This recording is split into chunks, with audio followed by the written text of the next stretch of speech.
Peter Burnett from the Council Bluffs Nonpareil. Question for Gavin and for Wilson. The addition of AJ to the lineup this year, coming over from Iowa Western, how has that kind of helped boost you guys and just the lineup and the team hitting as a whole? He's definitely special. He's done a really good job defensively at second base. It's almost one of those guys like you don't notice, which is a really good thing, just because you don't remember any errors, and even if there is a little like mess up, it doesn't affect him at all. And then same thing in the lineup. He's just ready to go each day, and he doesn't swing and miss much, so he's going to put the ball in play and put pressure on whoever's out there. Yeah, I think Singer is a great player on the field, but he's been a huge role off the field for us. So I think that's where we've really seen his value is his personality, and him being in the dugout and the kind of person he is very uplifting for everyone.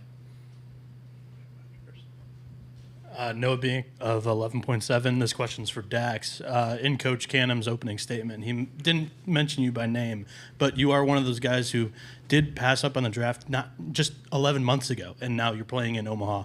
Describe the feeling stepping out onto the field today. I mean, I kind of had this was my vision when I made that decision to come here. I really wanted to come here the whole time. It was more of like if I get lucky, I'll go to the draft. I wasn't planning on it. I was really set on coming here, and this is exactly what I dreamed of. This is why I came here, because I knew we were capable of it, and I knew we're capable of going further than we are right now. So that's exactly why I came here. It's all the time we have for questions for the student athletes. So Gavin, Wilson, and Dax, thanks for joining us, and good luck this week. Thank you. Thank you. Thank you, guys. Well done. Hey, Mitch, Eric Olson with the Associated Press. Kind of like I asked the guys, 6 conferences, an independent in this field, Murray State being one of them. Just could you comment a little bit just on the kind of the diversity of the field and in particular Murray State, just what they were able to do? Well, I was sitting at the All-American Committee meeting this morning, and we were talking about, just landscape of baseball and some of the programs out there, and really what their head guy has done, paying credit where it's due. Like, it's incredible. They're a great offense, right? And the work ethic that goes into that, the attitude that you have to go out and compete at a high level. I just respect the game being played well. I respect good competition. And every team, once you start the postseason, every team that's in there is there for a reason. And it just continues to excel each round. And so being here in Omaha and having, 7 other teams, that we're going to go up against, what a great opportunity. And how cool is it? I like studying my opponents. I love history, and I love seeing how, people continue to evolve and how they have accomplished great things. And so, for each of those teams here this year, I am always curious, what have they done to continue to develop? What are they doing? You face a good base running team like Louisville, who can really, really run. Is it just speed, or what are they doing? How are they studying the counts and when to run? You got teams like Coastal that have elite level pitching. What are they doing? How are they doing? I want to learn more about the game. I want to learn more about competition. So respecting your opponents is important, and also just like every time we've won or lost the game this year, I've learned a ton from breaking down the video and studying our opponents. How did they take pregame? I was talking to a friend of mine, and he was talking about, hey, we don't really take in and out as often as we used to. And I go, why is that? He goes, just when you're the visiting team, you don't have a lot of time. You'd rather use that time to focus on recovery to make sure that we're primed for 9 innings of baseball. It just made me think a little bit like, do we need to take in and out before every single game? And do we need to do it the same way every time? And so each of these teams that are here, having played against UCLA just one game this year, and knowing John for a long time, or seeing what a job that Chip's done, at Arizona, again, it's just, these are all great competitors, great teams, and from the time the field was set until this thing's over and even beyond, I'll be studying a lot of that. I remember looking back and watching Arizona and Coastal play in 16, and doing that, 2 years after watching them play, just studying the catchers a little bit. So it's great to be a student of the game and great to have a lot of tough competitors out there. And I think what Murray State is doing is outstanding. They got a big-time offense. Hi, Mitch. Over here. I hear Joe. There you are. Could you just speak to the challenge that Louisville brings? You mentioned they're stolen bases. They're going to pressure you guys on the bases. Can you just speak to that and maybe think back to Oregon and how they challenged you and maybe how you grew from that series? Yeah, that series with Oregon, I mean, there's a handful of stolen bases that we had allowed, and, you just look at it rather than, bury your head in the sand. It's like, okay, what can we do to get better here?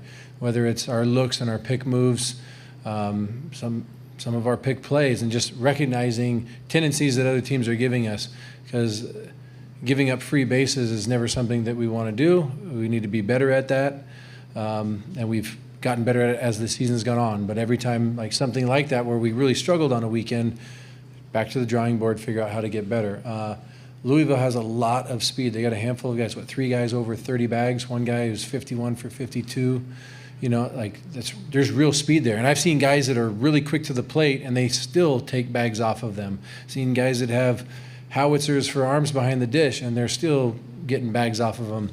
And so I think it's good for the game. It's good for us because it continues to teach you, like, okay, a 1-3-5, which was good to, have a time to home plate as a pitcher.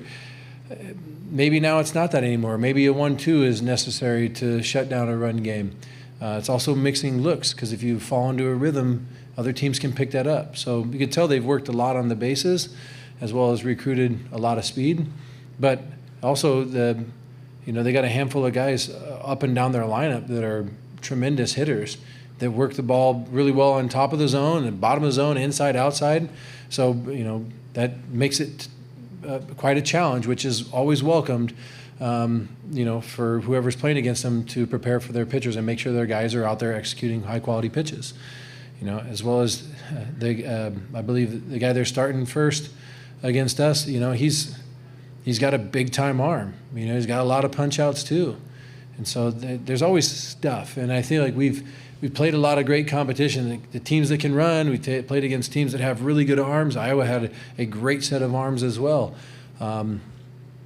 It's like what Gav said, being like who's on fire right now, who's hot, who's playing their best baseball, who's going to respond to failure, who's going to let 27,000 fans, play into the equation of how they're performing, as opposed to just focusing on the game and the joy that goes with it.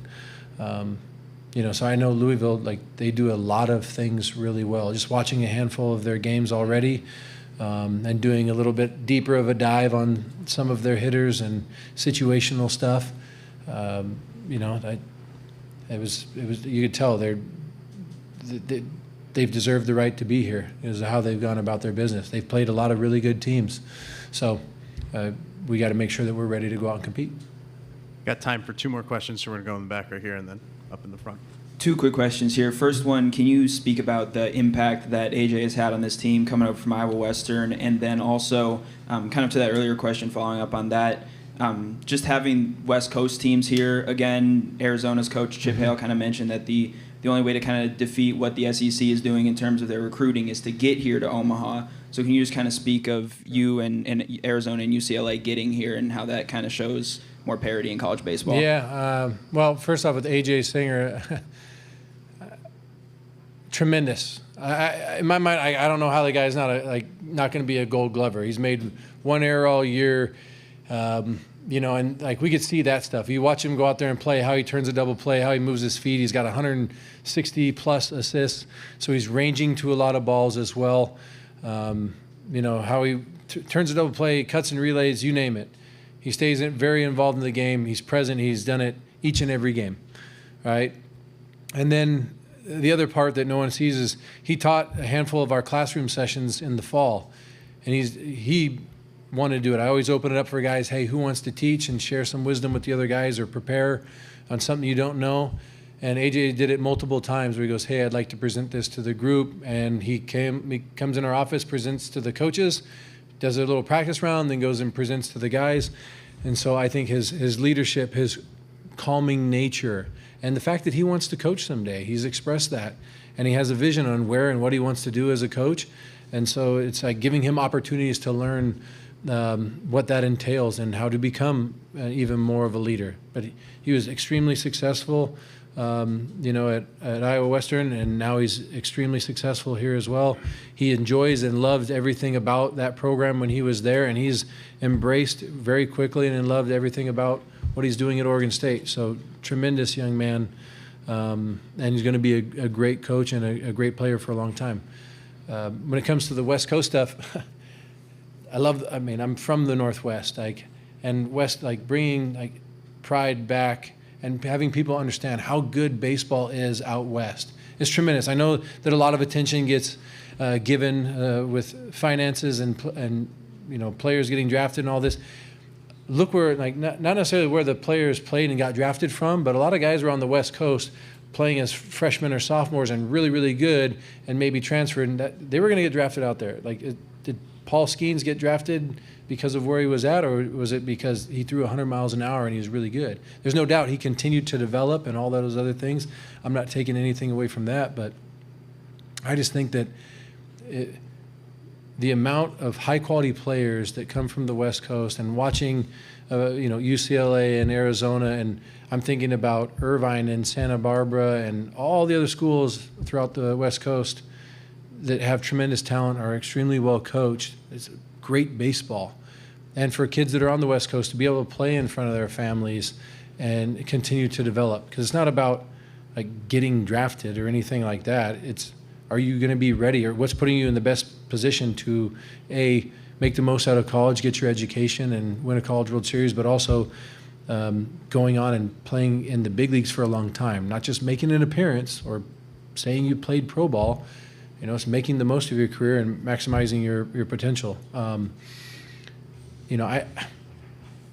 am biased. I see it all the time. We were down in Fullerton playing this year, and I went out to a restaurant where, with some of the other coaches, where Augie had his memorial service.